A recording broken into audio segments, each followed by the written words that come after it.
Hi, Josée Roussy here, Quantum Living Advocate. In this video, I want to talk about all of the different ways that we can use the AOScan with our pets or with animals in general. So the very first way is SEFI. SEFI stands for Subtle Energy Frequency Imprinter, and it's basically a library of over 1,000 frequencies. Actually, there's, to be exact, 1141 at this point in time. That's how many there are. Frequencies that you could either imprint into something that the animal will consume, like their water or their food, or a supplement that you're giving them anyway, or you could broadcast to the animal, and it's something that could even be done from a distance. So let's look at that way first. So you go in SEFI module, and SEFI, by the way, is the powerhouse of the AOScan technology.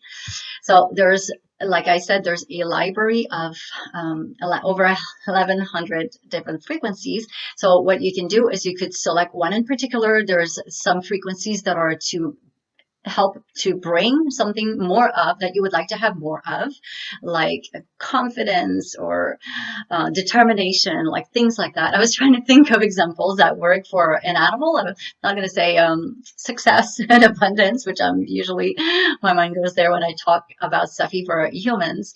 But yeah, there's some of them that are for things that we want more of, and there's other ones that are for to help with an issue that you want, an issue that you need help with. It could be all sorts of different medical condition, and I could give you examples of what I mean here. It's in this category, like abdominal pain, and you see like there's just in that category alone, I think if I'm not mistaken, there's almost 500 or more than 500. I'm not sure, but like in the hundreds. I'm just scrolling so that you could have a look for yourself. Yeah, different, all sorts of things.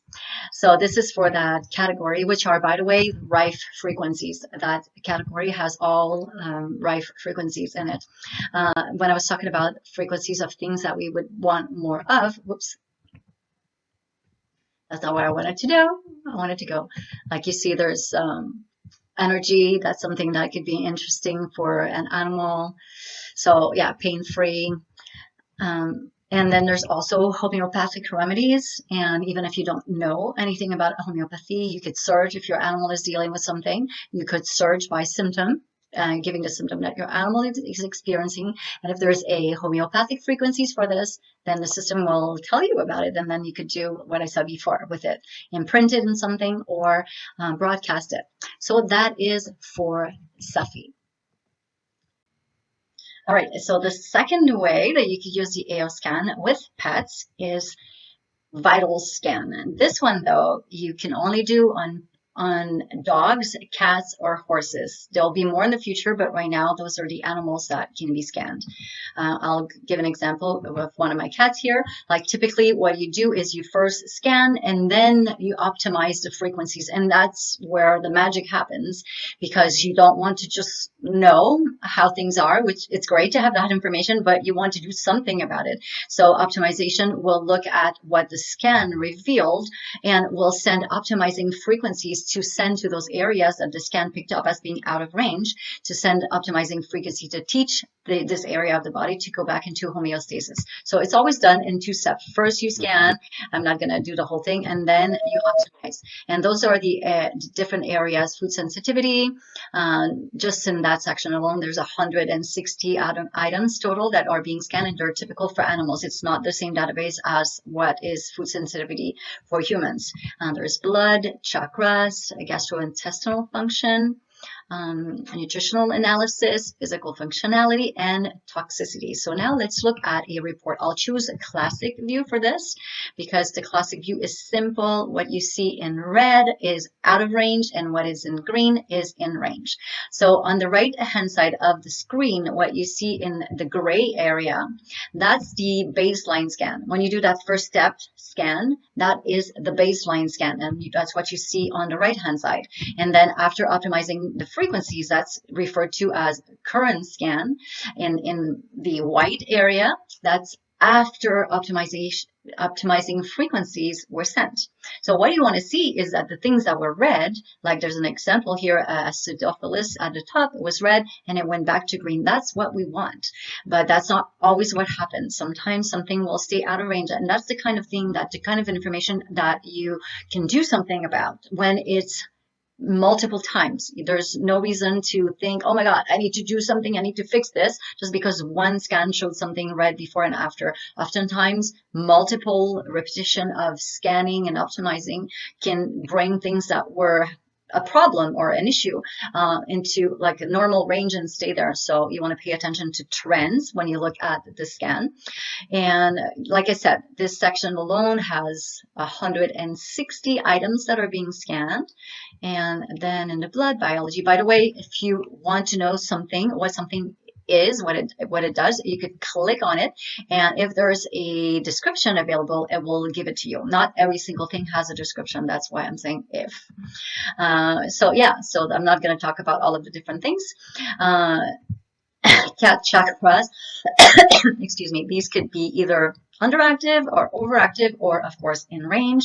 What can happen sometimes, and here there is an example of something that was green before that went out of range after. In this case, this color aqua blue, that refers to an underactive chakra. So that can happen in anywhere in the scan, and it's nothing to be concerned about. It simply means that the body borrowed energy somewhere to help somewhere else, like where there was enough energy to help for the greater good of the body. That's basically what the brain chooses to do, and this will revert back to in range after the next scan, probably, or soon. Anyway, it's really not something to be concerned about. And yeah, I'm just scrolling to show you the different things that are there. There is one, I forget where it is, but where you can even see emotional stability of your pet. So that's kind of cool. It's right there here. Emotional stability, mental clarity. That's kind of a nice information to receive. And then at the end, there are the toxicities. So that's a vital scan for pets. There is one thing that I forgot to mention about the vital scan for pets, is that it has balancing harmonics. For humans, this would be in a separate kind of scan. It's the inner voice scan that is based off of our voice, that gives us those balancing harmonics to listen to. But for pets, it's both are wrapped into one, and it's in the vital scan. And so based on my cat scan, like 3 balancing harmonics were created for him to listen to, and I just played it like this. Next to my cat. I did this every single day for both my cats. It's part of my routine. I do my inner voice, listen to my harmonics, then I scan each of my cat, and we kind of all together listen to their balancing harmonics right there in the room. The next thing that you can do with EOScan for animals, but that's only available at the moment for horses, is a comprehensive scan. So a comprehensive scan will scan for a horse. It will scan muscles, connective tissues, lymphatic systems, nerves, organs, bones, and vascular systems. So I'll select. You could do a scan of all of these areas that I just talked about, but you could be more specific and select and just click on whatever. If there's an area of concern, you could scan just that area. So I'm just going to show you a report of a scan that I did. So it's a little bit different than what you've seen previously with the vital scan, because there's like less space on the screen, but there's the same idea of having the baseline scan, the scan that you do, and then the after results, which is after optimizing frequencies are sent. So this is what you see on the right hand side here. That's the baseline scan, and on the left hand side, it's after the optimization frequencies were sent. There's numbers that are introduced in this one. It's not just red or green. There's also numbers. So a red could be a 9, or it could be a 1, and it gives a little bit more information, because a 9 suggests something that's more acute, or that maybe there's the presence of inflammation, and whereas a 1 refers to something that's either chronic or that is diminishing the function of that area. Let me just put this back. So that's it. Like, you would want to look at things that were red before and after optimizing frequencies were sent. Like, there's an example right here. I'm not even gonna attempt to pronounce this, but there's a double 9 here, there's another double 9 here, so those would be areas that you may need to pay more attention to, or that's providing you information about your horse. Now, the last thing that you can do for pets with the EOScan is test for supplements. And you do need to first add supplements to your supplement library, or you could use homeopathic remedies as supplement that you test for, but it would be in the quick scan area.